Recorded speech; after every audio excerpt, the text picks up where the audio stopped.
Good morning, dear students. In the previous class, we have read the chapter half, and the name of the chapter is It's Raining. In this chapter, we have read about water vapor. What is water vapor? How water vapor makes in the air. There is water vapor every time, but we can't see it. So this we have read in the previous class, and today we will do example number 2, and we will read the chapter fully. I hope you have understand about example number 1, that in the winter season that water vapor we can see, but in the summer season we can't see water vapor because the environment is hot. जब environment cold होता है, ठंड होती है, तो ही हमें water vapour दिखता है, अदरवाइज वाटर वेपर होता हमेशा है एयर में. ठीक है. So this thing we understand by taking another example number 2. When we heat water in a kettle, जब हम केटल में वाटर को गर्म करते हैं, हीट करते हैं, the water changes into steam.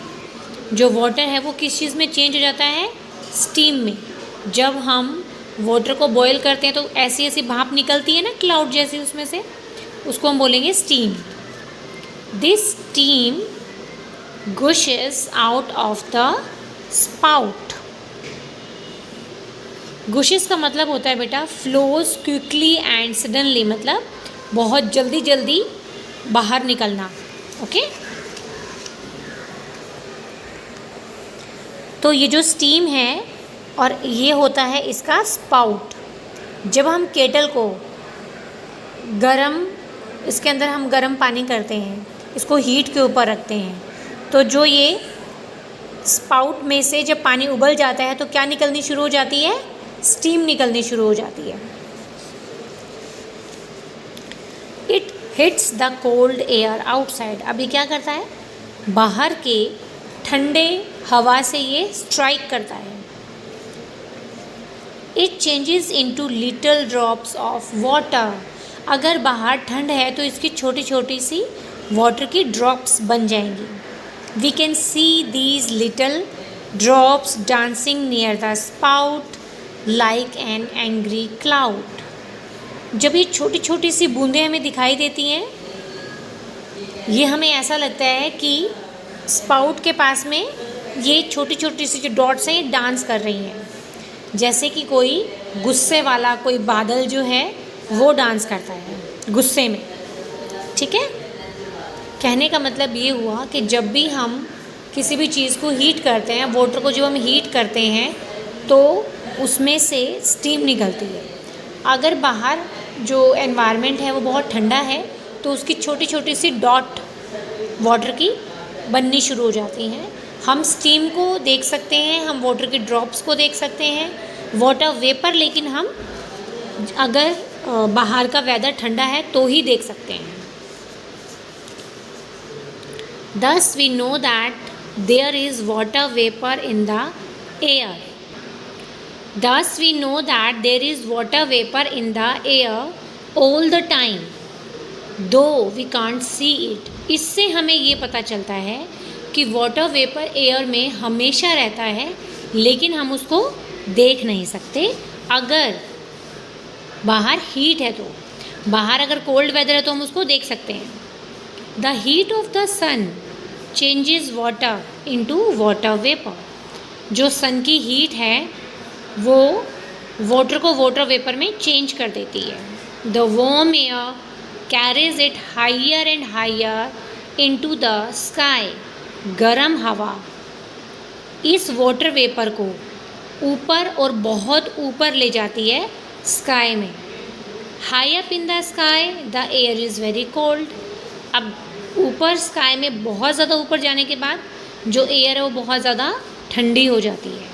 When the water vapour meet the cold air it turns into little drops of water. जब भी वाटर वेपर ठंडे एरिया से मैच करेगा तो वो क्या हो जाता है?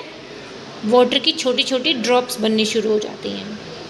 We can see these little drops floating in the sky as cloud. जब भी हम बादलों को देखते हैं ना, ऊपर क्लाउड्स को देखते हैं, तो वो क्लाउड्स क्या होते हैं, वो लिटिल ड्रॉप्स जो वाटर की ना वो फ्लोट करती हैं, उसके अंदर बहती हैं ऐसे, मतलब तैरती, फ्लोट मीन्स होता है तैरना, तो वो फ्लोट करती हैं। Sometimes these floating drops of water pass through very cold region. कभी कभार ये जो फ्लोटिंग ड्रॉप्स ऑफ वाटर, किसको बोला गया है बच्चे, क्लाउड्स को बोला गया है। क्लाउड्स क्या होते हैं, वाटर की ड्रॉप्स होती हैं उनके अंदर, लेकिन वो ऐसा तैर रहे होते हैं हवा में। जब ये कहीं बहुत ठंडे एरिया से गुजरते हैं ये बादल, then they get together and become bigger. फिर एक दूसरे से मैच हो जाते हैं। कौन मैच हो जाता है, वाटर की ड्रॉप्स जो बादल के अंदर होती है और बाहर का जो बहुत ठंडा एनवायरनमेंट होता है ये। When they are quite big and heavy the air can't hold them. जब ये बादल में जो पानी है ये बहुत हैवी हो जाता है, तो जो हवा है वो इनको कंट्रोल नहीं कर सकती। They begin to fall down to earth as rain. अब ये ज़मीन पे गिरना शुरू कर देते हैं और क्या हो जाती हैं, रेन हो जाती है। तो रेन जो है वो वाटर की ड्रॉप्स होती हैं जो बादल के अंदर होती हैं। जब ये किसी ठंडे एरिया से मैच होती हैं, मीट करती हैं, मिलती हैं और ये बहुत हैवी हो जाती हैं, तो ये वापस ही अर्थ के ऊपर आ जाती हैं रेन की उसमें। Sometime it is so cold up that there that all the little drops in a cloud get frozen. कई बार इतनी ज़्यादा ठंडे एरिया से ये मिलते हैं कि जो वाटर की ड्रॉप्स होती है ना ये जम जाती हैं। Then they fall to the earth as hail or snow. कभी कभी हम बोलते हैं ना कि आज तो बर्फ़ गिर रही है, या बारिश के साथ छोटे छोटे आइस क्यूब्स नीचे गिर रही हैं। वो क्या होती हैं, वो वाटर ड्रॉप्स होती हैं जो कि बहुत ठंडी जगह पे मैच होती है। अब आप ये देखिए, पूरा जो ये इसका पिक्चर है, इससे आपको पता चलेगा कि वाटर वेपर क्या है। ये सब हम कल डिस्कस करेंगे अच्छे तरीके से। अभी आज आप इतना रीड करेंगे एग्जाम्पल 2, और जितना मैंने आपको ये रीड करवाया है यहाँ तक आप इतना रीड करेंगे आज, ठीक है।